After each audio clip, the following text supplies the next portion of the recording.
Shalom Bapak Ibu Saudara, apa kabarnya? Sungguh senang bisa berjumpa kembali bersama dengan Bapak Ibu melalui program Sapaan Gembala ini.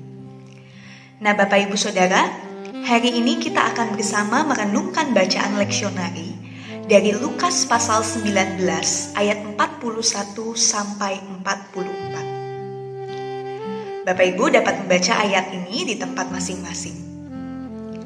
Nah, satu hal yang menarik dari bacaan ini bisa Bapak Ibu temukan di dalam ayat 41. Ketika di sana dituliskan bahwa Yesus menangis.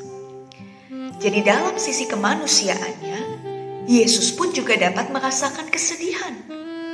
Dan ia tak bisa menyembunyikan kesedihannya. Nah, apa yang membuat Yesus sedih, Bapak Ibu Saudara? Yesus menangis karena kedegilan hati orang-orang yang mendiami Yerusalem. Berulang kali Yesus mengajar dan memperingatkan mereka untuk hidup dalam pertobatan dan menerima Dia.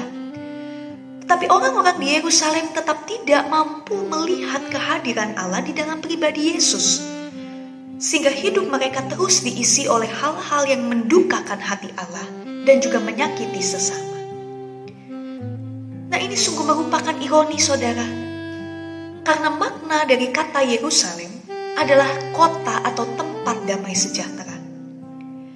Tapi apakah Yerusalem telah menjadi kediaman yang menawarkan damai sejahtera bagi manusia? Tidak. Tetapi justru ada banyak nabi yang dibunuh di sana. Bahkan Yesus sang anak Allah pun akan menghadapi kematiannya di tempat ini. Sebentar lagi kita akan memasuki masa prapaskah kan saudara.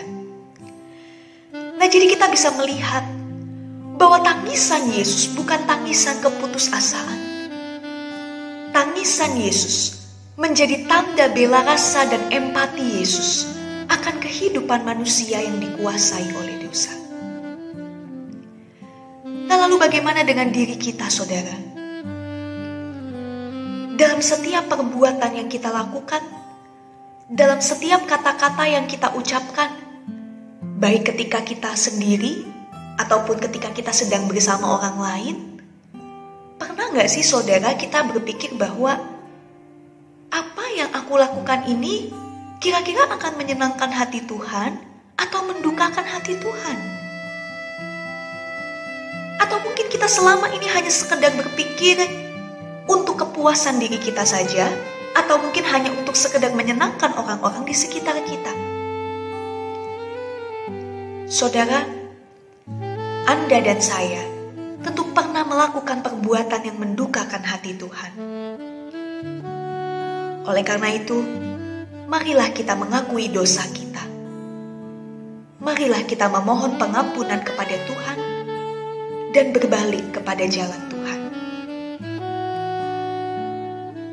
Pertobatan adalah jalan bagi kita untuk menyenangkan hati Tuhan dan mensyukuri anugerah keselamatannya yang begitu berharga dalam hidup kita. Itulah mengapa seorang teolog bernama Dietrich Bonhoeffer pernah mengatakan demikian.